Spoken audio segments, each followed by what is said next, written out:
All right, so what determines how quickly a population will grow? What is the main thing that sociologists and demographers and people who study these different things look at is a set of variables called age distribution.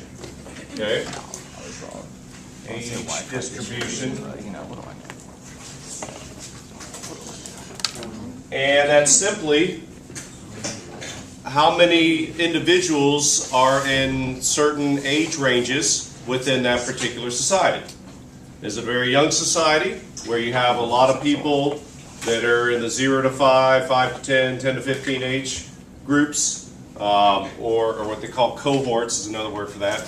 Or is it an old population? We have a lot of people in your plus 60 ranges. Okay?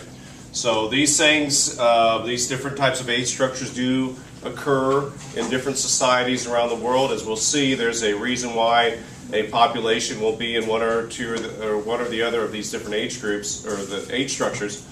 But the important thing that we're looking at on this particular slide is how that influences how fast the population is going to grow over the next, usually 10 years is the average time period.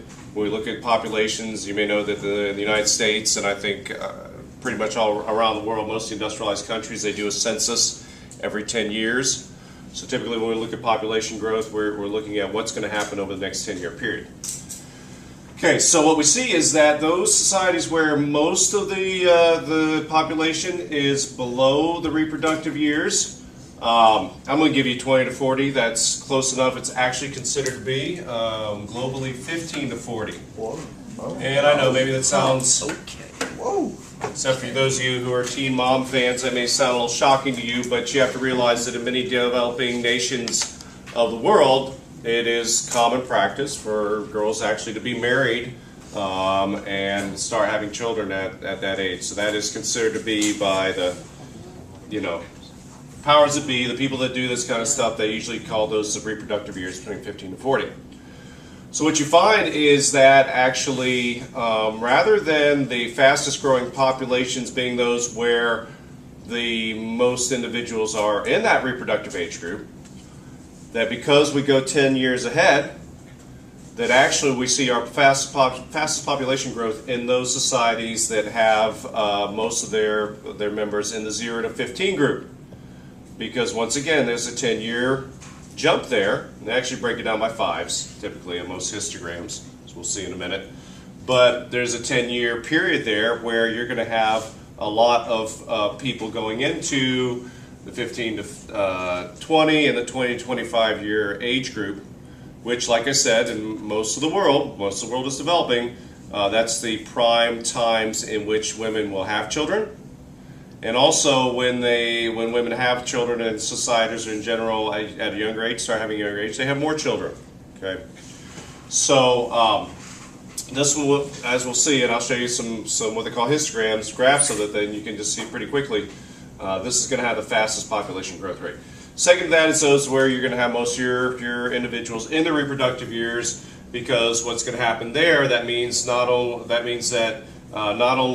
do you have a narrower number that is pre-reproductive, a lower number, and therefore going into the reproductive years over 10 years, that you'll also have a good chunk that is going past or beyond that reproductive age.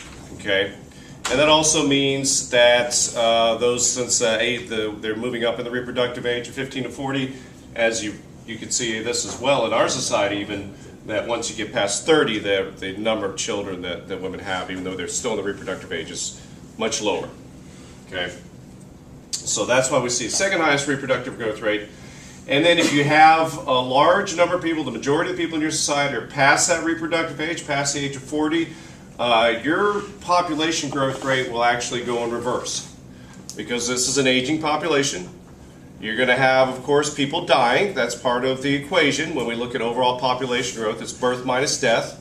I think I may have mentioned that to you when we did K&R Strategist, but it's pretty simple. Your birth rate minus your death rate is equal to your population growth rate. Okay. And so you're going to have people dying off, and you're also going to have not as many people as before going into reproductive ages to replace them. Okay?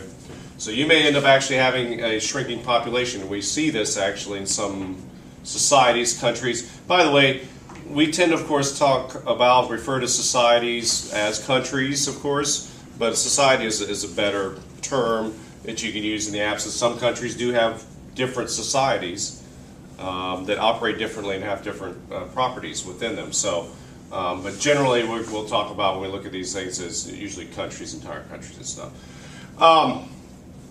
The age population is known mainly to the living, environmental. I'm going to say no to both of those.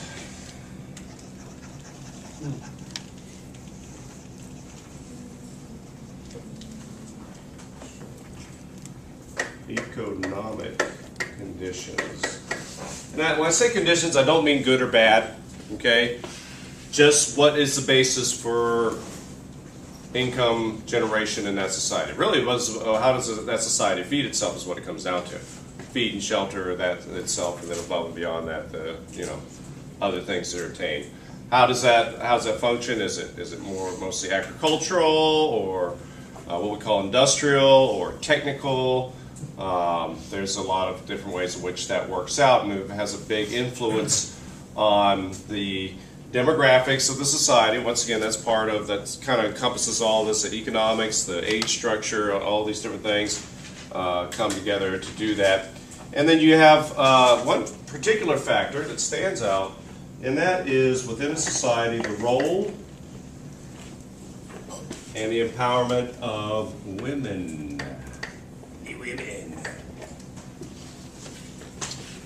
So that shows that plays an important part because, of course, women are what we call the reproductive gatekeepers. They're the ones that actually determine how fast populations will grow. Yeah, and I'll give you a little diagram here in a minute to illustrate that a little better, but you can figure it out that women obviously can only have a certain number of children within a lifetime at their maximum fertility rate, and therefore the distribution also, the sex ratio is another one that's in there that we haven't really talked about yet, but that has an influence on that. Any questions? Yeah, Doug. You said birth rate and death rate. Birth rate minus the death rate is what again? The population rate, growth rate. Population